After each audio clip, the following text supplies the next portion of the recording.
Aleluia! Com expectativas em receber da palavra de Deus nessa noite. Deus é bom. Você pode sentar, obrigado.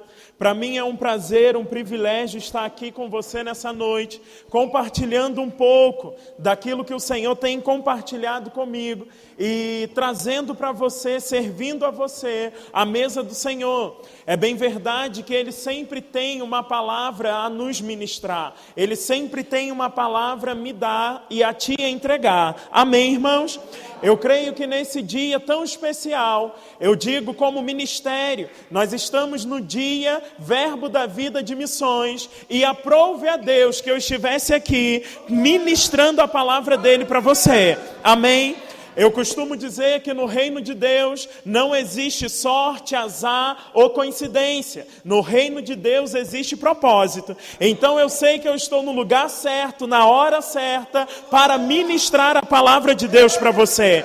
Você está na hora certa, no lugar certo, para receber a palavra de Deus.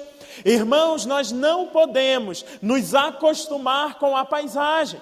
Nós temos recebido muito da parte de Deus, nós temos recebido palavra, ensinamentos, instruções, e nós não podemos nos acostumar e viver um evangelho simplesmente para mim. Deus, Ele tem levantado uma igreja que está totalmente comprometida com Ele, e uma igreja que não vive os seus desejos, as suas próprias vontades, mas uma igreja que verdadeiramente diz: eis-me aqui, Senhor, para fazer a tua vontade, que não seja feita a minha. Irmãos, o evangelho, ele começou através de uma grande entrega. O Senhor Jesus, lá no Getsêmani, ele diz: olha, que não seja feita a minha vontade, mas a sua vontade. A Bíblia diz que ele abriu mão da sua glória, ele abriu mão dos seus atributos como Deus, e ele veio a essa terra por causa de mim, por causa de você.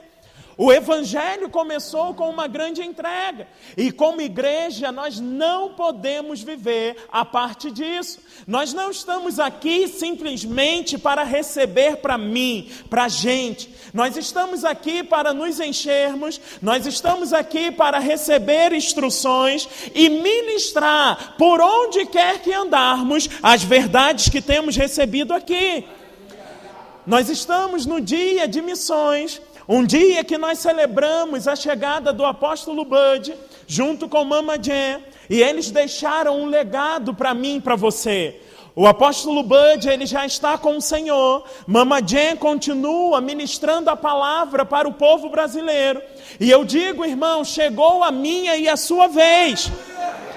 Nós agora temos a responsabilidade de continuar a ministrar a palavra que nos alcançou. O interessante é que quando Jesus diz: ide por todo mundo e pregai o evangelho, ele estava trazendo ali para mim e para você uma ordem. Pregar o evangelho para mim e para você não é uma opção. Para mim e para você é uma ordem, está no imperativo. Ele disse: ide por todo mundo e pregai o evangelho. Irmãos, nós precisamos entender que quando falamos de missões, nós não estamos falando simplesmente de sair de um lugar e ir para o outro. Nós estamos falando de uma carreira, de uma trajetória. Enquanto você estiver indo, enquanto você estiver se locomovendo, você terá as boas novas do evangelho implantada na sua boca. Amém, irmãos? A Bíblia diz que Deus amou o mundo de tal maneira, e é bem conhecido nosso, que Ele entregou o seu Filho por amor a mim e a você. E ali não está falando simplesmente da igreja, ali está falando do mundo. Ele já foi entregue, o sacrifício já aconteceu, não só para nos libertar, mas libertar todo mundo, aquele que vier a crer no seu nome. Essa é a mensagem que me cabe e te cabe nessa noite. Essa é a mensagem que me cabe e te cabe nessa trajetória da igreja que estamos vivendo.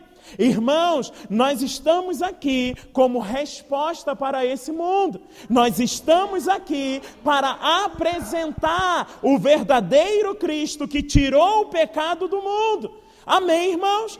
Às vezes, quando nós falamos de missões, Às vezes é até mesmo taxativo, quando nós usamos a frase de que nós fomos alcançados para alcançar, mas não há propósito maior na vida com Deus do que esse.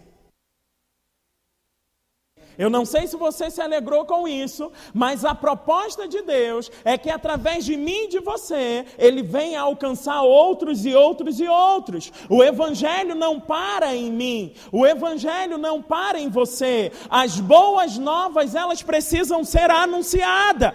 Deus amou o mundo de tal maneira que deu o seu Filho por cada um de nós, não só a igreja, mas toda a humanidade. Irmãos, de Gênesis a Apocalipse, eu consigo ver um Deus que nos ama de tal maneira a ponto de fazer tudo por mim e por você. Às vezes, quando nós estamos estudando a palavra, algumas pessoas perguntam: qual é o personagem principal da Bíblia? Alguns dizem: olha, o personagem principal da Bíblia é Jesus. Eu digo para você, não é Jesus. Outros dizem que o personagem principal da Bíblia é o Espírito Santo. Eu digo para você, também não é o Espírito Santo. O personagem principal da Bíblia é o homem. Eu não sei se você já parou para perceber, mas tudo de Gênesis a Apocalipse que aconteceu foi por causa do homem, ao ponto de o próprio Deus se fazer homem para alcançar o homem. Aleluia! Irmãos, tudo aconteceu para nos alcançar. E aí se cumpre quando lá em 1 Timóteo capítulo 2, ele diz que o desejo de Deus é que todos os homens sejam salvos e cheguem ao pleno conhecimento da verdade. Essa bola está comigo e com você. Essa responsabilidade está comigo e com você. Nós não podemos nos acostumar com a paisagem. O congregar é muito bom e é bíblico, mas nós não estamos aqui para viver uma vida social. Nós estamos aqui para nos enchermos da palavra, recebermos a unção e sair por todo mundo anunciando a palavra. Aleluia! O que Deus está fazendo comigo e com você nessa noite? Deus, Ele vai nos sacudir, Ele vai mexer com a minha e com a sua estrutura. Jesus está voltando, é uma verdade absoluta. Nós não podemos perder tempo. O relógio está batendo, o tempo está passando, existe uma humanidade carente por mim, por você. Eu e você somos a resposta. Aleluia! Irmãos, nós somos a resposta de Deus para esse mundo. Deus conta com uma igreja que entende o que é, entende o que pode e compreende a responsabilidade que tem. Deus amou o mundo de tal maneira que deu o seu único filho. Para mim e para você, esse versículo já nem nos alegra tanto. Mas eu digo para você que esse é um dos versículos mais importantes da Bíblia.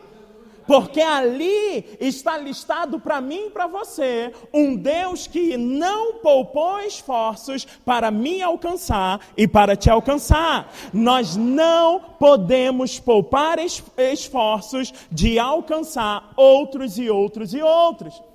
Isso me lembra quando Jesus, em João, no capítulo 14, ele começa a conversar com Filipe, e Filipe diz para ele: mostra-me o Pai. E Jesus, naquela conversa com Filipe, ele diz: como assim mostra-me o Pai? Ei, Filipe, quem vê a mim, vê o Pai. Irmãos, isso é responsabilidade minha e sua hoje. Como igreja, nós precisamos ter a ousadia e a responsabilidade de dizer assim: quer conhecer a Deus, olhe para a minha vida. Quer conhecer a Deus, olhe para mim.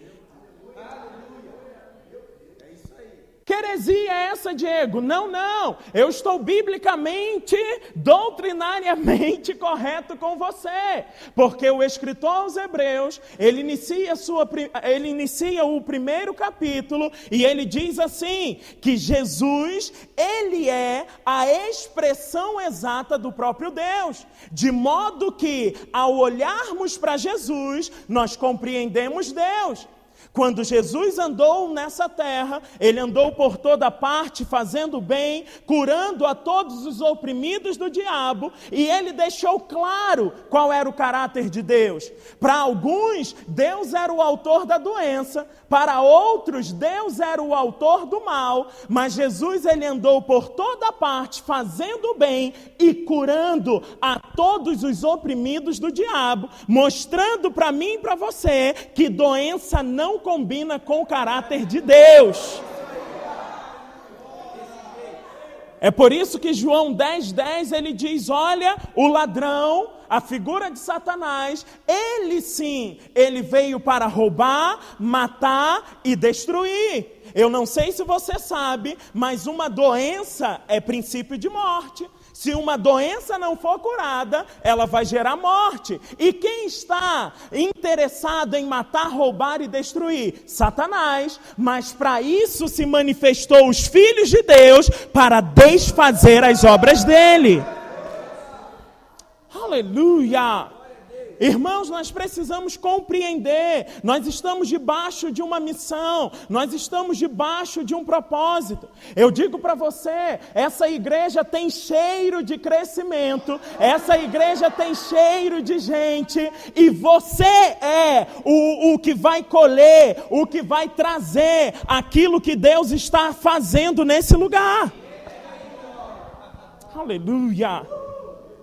É você fazendo. Ontem nós estávamos falando, chegou a nossa vez. Não é mais, irmãos, uns e outros fazendo. Não, somos todos nós. Então um dia como esse, ele deve avivar coisas no meu e no seu coração. Deus amou ao mundo de tal maneira que entregou o seu próprio Filho. Eu preciso anunciar, eu preciso falar, eu preciso testemunhar do poder que me alcançou e que me transformou. É por isso que lá em 2 Coríntios, capítulo 5, no versículo 20, 18, 19 e 20, ele começa a falar que nós somos embaixadores de Cristo. Nós somos embaixadores de Deus em nome de Cristo. Abra aí comigo. Aleluia. Deus é bom. 2 Coríntios, capítulo 5. Deus é lindo.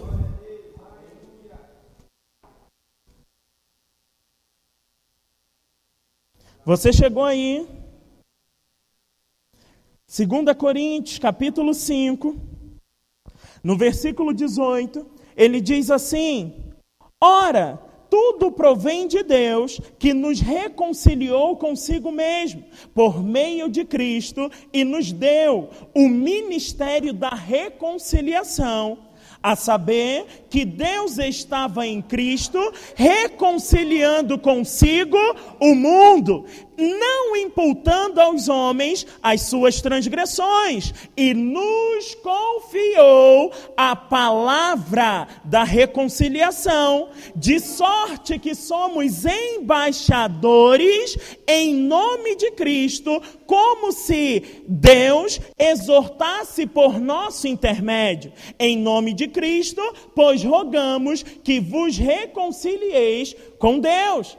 O apóstolo Paulo diz que nós somos embaixadores em nome de Cristo.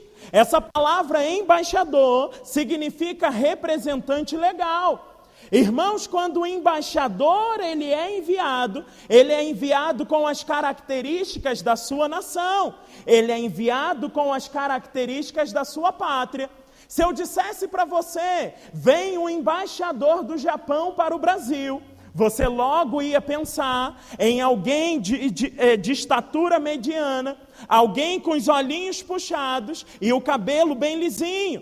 Se eu dissesse para você, vem um embaixador dos Estados Unidos, você ia pensar em alguém alto, com os olhos provavelmente verde ou azuis, meio louro, porque essa é a característica daquela nação.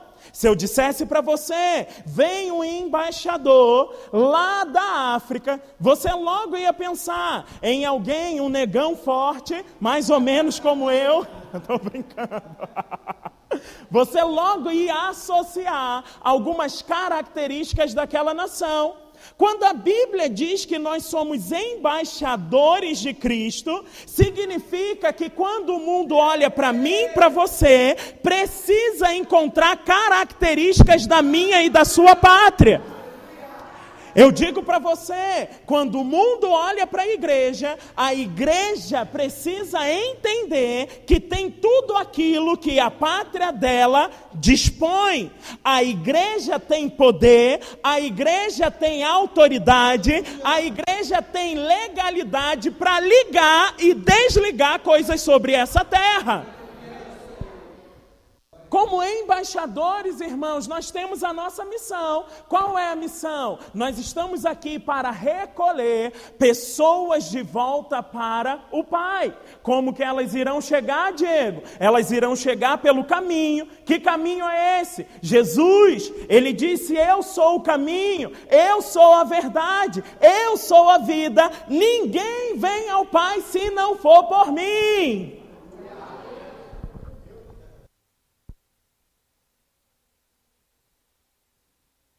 Eu digo para você, de uma forma legal, ninguém vai a Deus hoje se não for pela igreja, porque a igreja é o corpo de Cristo sobre essa terra. A igreja é a continuação de Cristo sobre essa terra. Irmãos, a palavra igreja no original, no grego, é iglésia, que significa chamados para fora.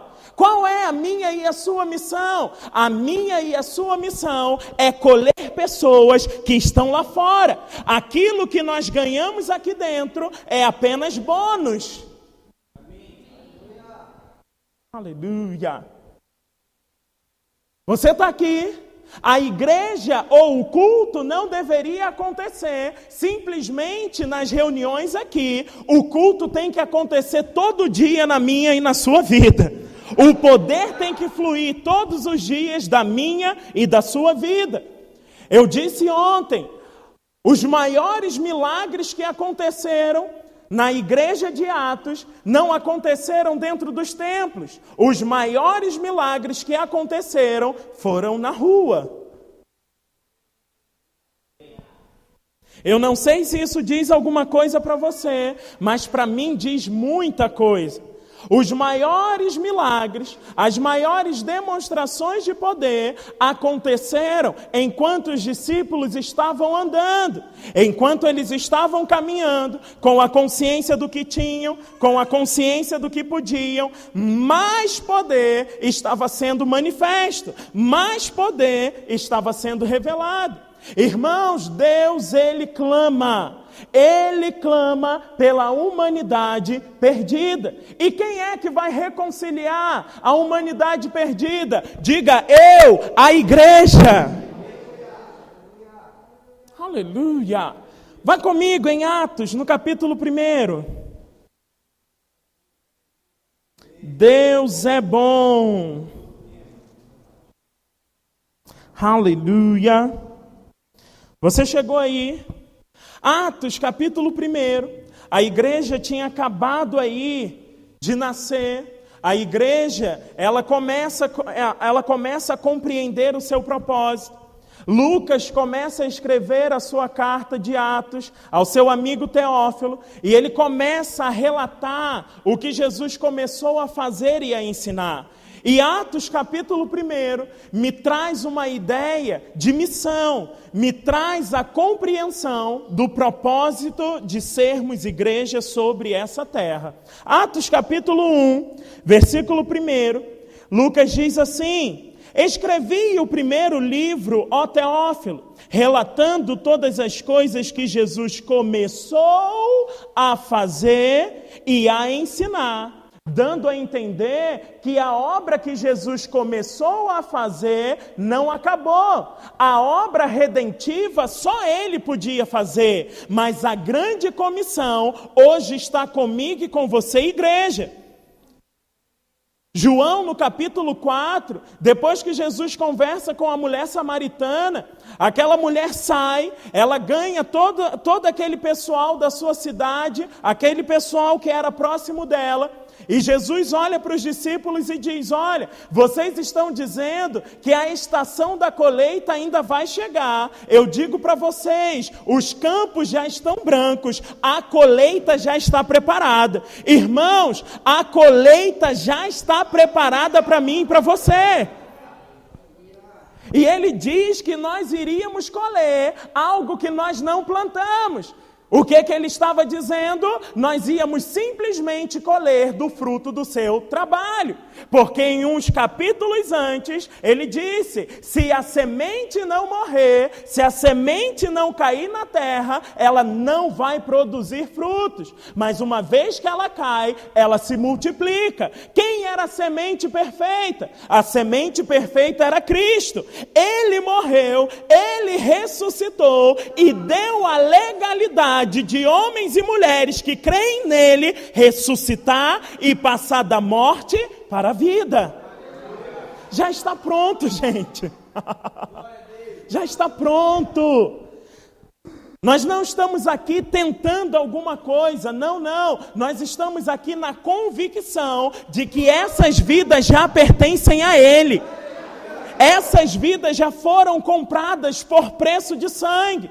Isso me diz que eu só preciso anunciar para elas que elas já foram salvas e nem sabem disso. Eu só preciso anunciar para elas que elas já foram salvas e elas nem sabem disso. Ide por todo mundo, pregai o evangelho a toda criatura. Irmãos, tem poder sobre mim e sobre você, tem unção sobre mim e sobre você, existem ferramentas disponibilizadas para nós. Nós não podemos ignorar a colheita dos últimos dias. Ele continua aqui em Atos e ele diz assim: até o dia em que, depois de haver dado mandamentos por intermédio do Espírito Santo aos apóstolos que escolhera, foi elevado às alturas. A estes também, depois de ter padecido, se apresentou como? Vivo, com muitas provas incontestáveis, aparecendo-lhes durante 40 dias e falando das coisas concernentes ao reino de Deus. Ele diz que depois que Jesus morreu, ele ressuscita ao terceiro dia, anda com o seu corpo ressurreto, com o seu corpo glorificado, por 40 dias sobre essa terra, dando provas incontestáveis de que de fato ele tinha ressuscitado. Nós não estamos pregando uma filosofia, nós não estamos pregando uma teologia, nós estamos pregando um Cristo vivo, que ressuscitou ao terceiro dia. Aleluia!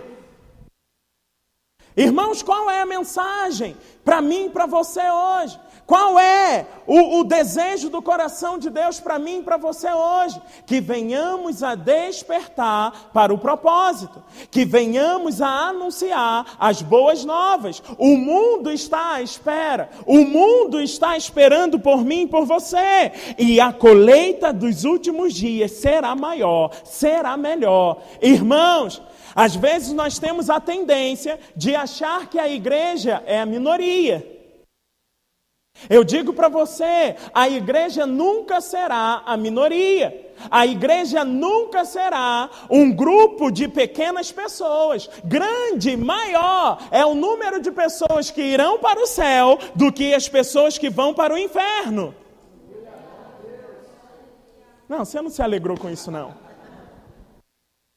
E isso está na mão de quem? Isso está nas minhas e nas suas mãos. Nós precisamos anunciar. Qual é a mensagem que eu vou anunciar? É a mensagem da condenação.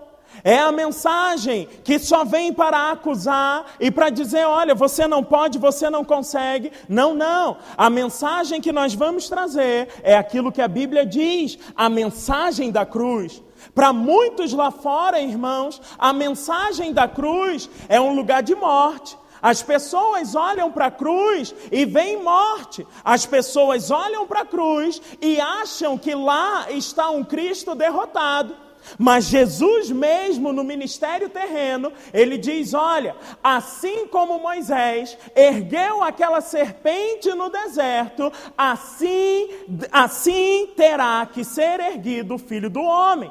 O que Jesus estava dizendo? Ele estava dizendo, olha, assim como a serpente, quando Moisés ergueu sobre o deserto, as pessoas olhavam para a serpente, mesmo com o veneno, mesmo depois de serem picadas, e lá elas recebiam saúde, lá elas recebiam salvação. Ele diz, o Filho do Homem, ou seja, ele precisará também ser pendurado, trazendo para mim, para você a consciência de cruz. É por isso que ao olharmos para a cruz, nós não devemos chorar. Ao olharmos para a cruz, nós não devemos nos desesperar, porque para o mundo a cruz simboliza a morte, mas para mim e para você a cruz simboliza a vida. Ao olharmos para a cruz, nós estamos olhando para o autor da vida. Lá tem vida para todo aquele que nele crê. Aleluia! Irmãos, a igreja nos últimos dias vai andar em um nível de poder tremendo, extraordinário. Isso é para mim e é para você. Ainda aqui, em Atos, no capítulo 1, versículo 8, ele diz que os discípulos iam receber poder ao descer sobre eles o Espírito Santo. Nós já recebemos o poder, nós já temos a legalidade para testemunharmos acerca de Jesus. Irmãos, esse poder é tão extraordinário que nós vemos que Pedro, antes de ter sido cheio do Espírito, antes de ter sido revestido de poder, era um Pedro que era afoito e muitas vezes até covarde. Mas depois que ele foi cheio do Espírito Santo, depois que o revestimento de poder veio, logo Atos capítulo 2 me apresenta um Pedro muito ousado. A primeira pregação do cara, ele colhe quase 3.000 pessoas para Cristo. O que faz um homem ter tamanha ousadia e convicção é porque ele reconhecia o poder que operava nele. Ele sabia do poder que operava nele. Em mim e em você opera um poder miraculoso e nós não vamos negligenciar esse poder. Atos no capítulo 3, vire aí uma página comigo. Aleluia! Deus é bom. Atos capítulo 3, nós vamos ver aí no versículo 1, é uma passagem bem conhecida, a cura do coxo. E nós vamos ver aí, irmãos, os milagres acontecendo, a igreja andando em uma autoridade e ousadia sobrenatural. Atos capítulo 3, versículo 1, diz assim: Pedro e João subiam ao templo para a oração da hora 9. Era levado um homem coxo de nascença, o qual punham diariamente à porta do templo, chamada Formosa, para pedir esmolas aos que entravam. Versículo 3, vendo ele a Pedro e João, que iam entrar no templo, implorava que lhe dessem uma esmola. Versículo 4, Pedro, fitando juntamente com João, disse: olha para nós. Olha a resposta de quem sabe o que é em Deus. Esse homem estava com uma expectativa em receber algo natural. Mas Pedro e João, ele diz, olha, olhe para nós. O que eles estavam dizendo? Nós somos a resposta. Olhe para mim, eu sou a solução.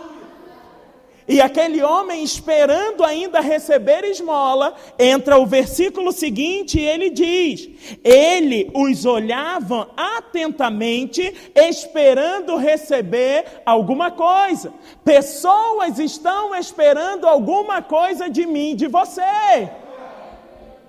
E ele diz, versículo 6, Pedro, porém, lhe disse, não possuo nem prata, nem ouro, mas o que tenho, isto te dou, em nome, aleluia, em nome de Jesus Cristo, o Nazareno, anda. E tomando pela mão direita, o levantou. Imediatamente os seus pés e tornozelo se firmaram, de um salto se pôs em pé, passou a andar e entrou com eles no templo, saltando e louvando a Deus.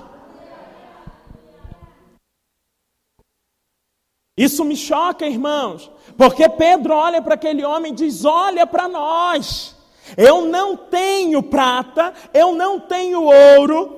O que Pedro estava dizendo? Eu não tenho recursos naturais para saciar a sua carência, mas aquilo que eu tenho, que é o poder de Deus, isso eu te dou, em nome de Jesus, o nome que abre portas, o nome que gera caminhos. Em nome de Jesus, o Nazareno, anda. E aquele homem que anos e anos e anos era coxo, ele simplesmente, ao se encontrar com uma igreja, que não é o templo físico, mas somos nós, ao se encontrar com uma igreja, ele deixou de estar escravo daquela enfermidade e começou a saltar e a louvar a Deus. Pessoas irão saltar e louvar a Deus depois de um encontro contigo. Atos continua, irmãos, Atos continua, e no versículo 4, apresenta lá que por causa desse milagre, Pedro e João foram presos. E quando eles estavam presentes ali, diante do Sinédrio, aqueles homens olhavam e diziam assim, olha, nós não temos como prendê-los. Sabe por quê? Porque é evidente que um milagre aconteceu. Em meio à perseguição, aqueles homens diziam, olha, nós não temos como detê-los, porque um milagre aconteceu. E a Bíblia diz que eles ficaram surpresos, porque homens como estes, que eram iletrados, estavam fazendo uma grande revolução na cidade. O que isso me diz? Irmãos, às vezes nós temos muitas desculpas. Eu não posso por causa disso, eu não posso por causa daquilo. Nós estamos vendo homens iletrados que fizeram o que fizeram não pela capacidade humana. Fizeram o que fizeram porque confiaram no poder de Deus. E aí se cumpre. Quando Zacarias diz a Zorobabel, não é por força e nem por violência, não é por aquilo que o braço pode fazer, mas é pelo poder de Deus que está dentro de mim, dentro de você. Aleluia! Aí o Sinédrio diz, olha, nós vamos até te soltar, mas faz o seguinte, Pedro, não pregue mais essa palavra não, nem anuncie esse nome. E eu gosto da ousadia de Pedro, porque Pedro vira para eles e diz, olha, julgue vocês se é correto eu obedecer mais a vocês do que a Deus. Irmãos, nós estamos falando aqui de perseguição. Nós sabemos que quando algo vem contra a palavra, a autoridade maior é a palavra. Pedro estava dizendo, olha, você está me soltando, sabe que não pode me manter preso, mas eu não vou sair daqui falando que não vou pregar. Eu saio daqui dizendo para você que eu vou continuar a obedecer o meu Deus. Irmãos, nós não estamos em perseguição, nós não estamos no quadro da igreja perseguida. Nós temos a liberdade de pregar, nós temos a liberdade de anunciar. O que está faltando? A consciência do propósito.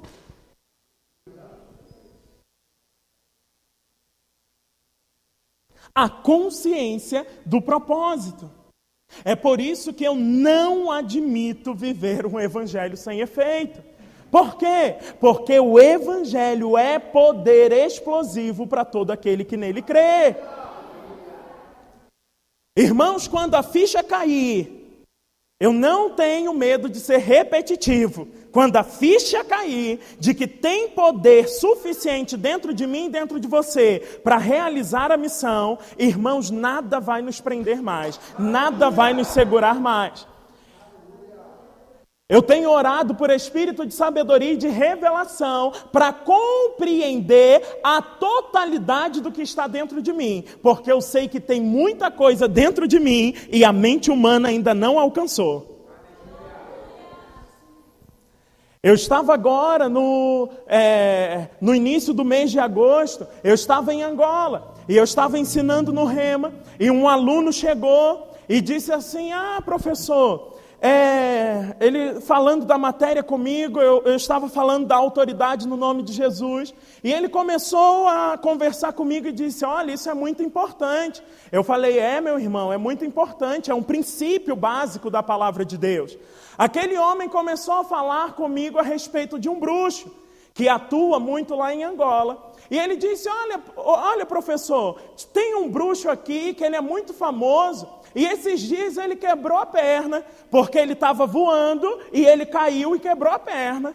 Aí eu falei, ele estava voando? Ele falou, voa, eles têm um pacto com o diabo, e ele voa, eu já vi ele voando, e por causa dessa manifestação de poder, ele começa a intimidar pessoas, e pessoas começam a servi-lo, porque vem o poder operando nele. Irmãos, quando aquele homem me falou aquilo, se agigantou dentro de mim uma ousadia e ao mesmo tempo uma revolta, e eu comecei a falar, não há propósito, não tem propósito algum em voar, não tem fim proveitoso algum em voar, mas tem o fim proveitoso de curar, tem o fim proveitoso de impor as mãos e libertar, tem poder suficiente dentro de mim e de você para isso. Quando a Bíblia diz que Deus é o Todo-Poderoso, significa que não sobrou poder nenhum para as trevas. Tudo que o diabo faz é imitação. Tudo que o diabo faz é camelô. Tudo que o diabo faz vem do camelô. O que significa isso? Se aquele homem, por causa de uma força demoníaca, ele tem manifestado poder, muito mais a igreja que pertence ao Deus vivo. Aleluia! E aí nasceu a oração. Eu disse, eu preciso compreender o poder que opera dentro de mim. Você precisa compreender o poder real que habita dentro de você. Irmãos, nunca jamais Satanás será mais poderoso do que o nosso Deus. Te dei a revelação de 2017. Nunca jamais Satanás será mais poderoso do que o nosso Deus. Todo o poder está dentro de mim, dentro de você. Nós não vamos sair por aí de uma forma arrogante. Esse poder não é para nos deixar soberbos. Esse poder é para nos deixar na mansidão, na servidão, servindo a cada um dos homens. Você está aqui? Esse é o propósito do poder dentro de mim, dentro de você. Os discípulos receberam poder e eles entenderam aquilo que eles tinham recebido. A igreja mãe, ela começou a compreender que tinha poder liberado disponível para fazer. Embora ao estudarmos a carta, ao estudarmos a história da igreja de Atos, nós vamos ver que os discípulos começaram com muita intensidade, os discípulos começaram com muita força, mas no meio do caminho eles se embolaram. O Senhor disse, olha, ide por todo mundo, pregai em Jerusalém, Samaria, Judeia. Mas eles ficaram décadas só em Jerusalém. Deus tinha dito, ide, Jesus tinha dito, ide. E eles ficaram muito tempo ali. Acontece a grande perseguição na igreja e por causa da perseguição, eles começam a fugir e eles começam a pregar. Ei, irmãos, eu e você hoje vamos pregar em tempo e fora de tempo, porque isso Paulo disse, Timóteo, pregue em tempo e fora de tempo, ou seja, não perca a oportunidade de anunciar a palavra. Nós temos lá em Atos, no capítulo 8, não tem tempo da gente abrir, mas o evangelista, que era um diácono, Filipe, ele chega em Samaria e ele começa a anunciar, e pessoas são salvas, eles começam a entrar dentro da missão novamente. Nós temos mais à frente, eu quero que você abra aí comigo, em Atos, aleluia, Deus é lindo, aleluia, Atos capítulo 8.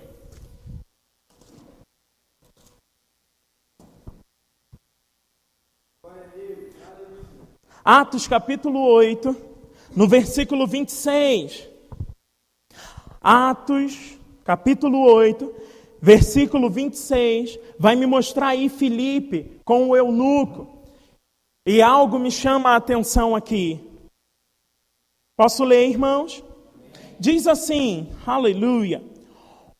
Um anjo do Senhor, Atos 8, capítulo 26. Um anjo do Senhor falou a Filipe, dizendo, desponte e vai para o lado do sul, no caminho que desce de Jerusalém a Gaza. Este se acha deserto. Ele se levantou e foi.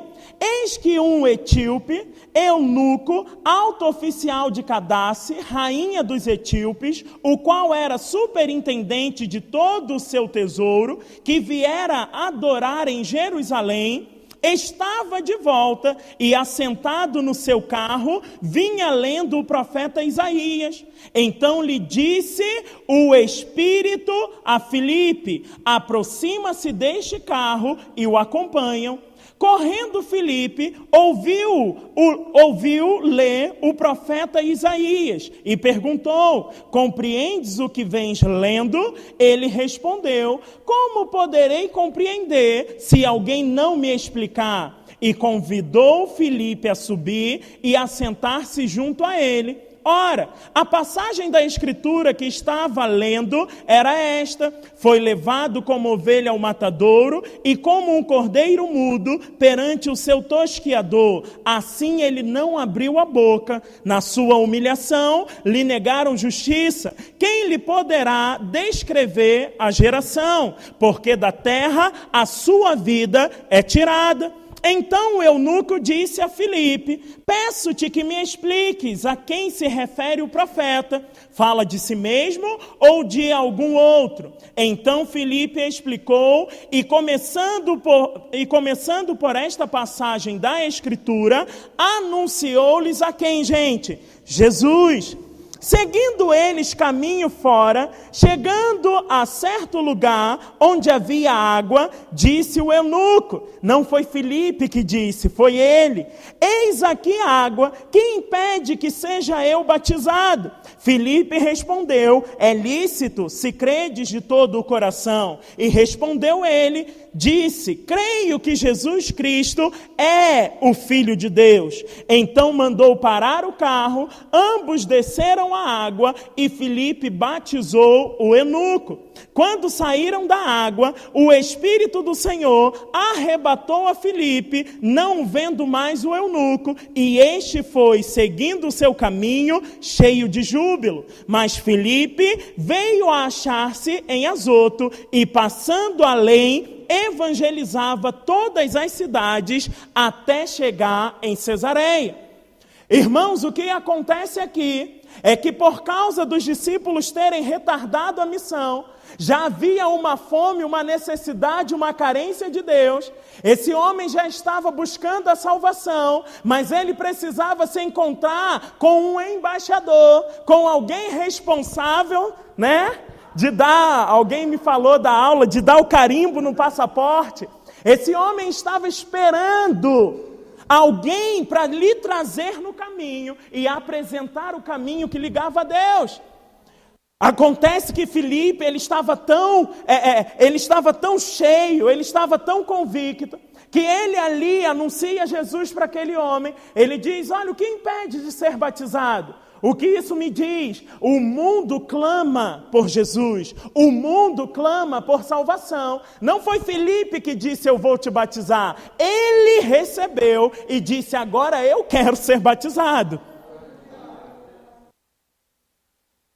O que me chama a atenção é que a Bíblia diz que ele foi transladado espírito, alma e corpo. E aí eu entro com você no poder de Deus. Deus é o Todo-Poderoso. Filipe tinha acabado de ganhar aquela vida. Filipe tinha acabado de colher aquela vida. E a Bíblia diz que ele sai de uma região e ele é encontrado em outra. A região que ele foi encontrada, de Azoto até a região que ele foi encontrado, tinha no percurso 400 quilômetros. Isso lá para mim fica bem claro que é Rio e São Paulo. O que eu quero dizer para você? O poder de Deus não parou, o poder de Deus não cessou. Satanás usa algumas pessoas para amedrontar aqueles que não conhecem a Deus com falsas demonstrações de poder, mas o único que é o Todo-Poderoso é o meu e o seu Deus, e para Ele milagre é comum, para Ele fazer o sobrenatural acontecer é a praia dele. Irmãos, tem poder dentro de mim, dentro de você. Nós vamos andar por toda parte pregando essa palavra e desfazendo toda e qualquer obra do diabo. Chegou a nossa vez, chegou a nossa vez, chegou a nossa vez. Aleluia, eu quero que você fique de pé.